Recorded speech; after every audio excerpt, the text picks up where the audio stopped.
So I'm getting ready to put a thermostat on. I like putting a piece of tape. Usually use painter's tape, but I don't have any. This is foil tape.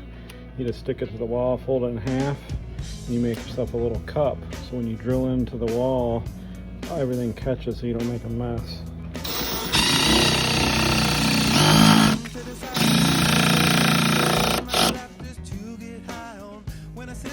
There, easy peasy, all the dirt's contained in there, and results in the clean area. No vacuum required. Just like that, no mess, no mess. Smash that thumbs up button.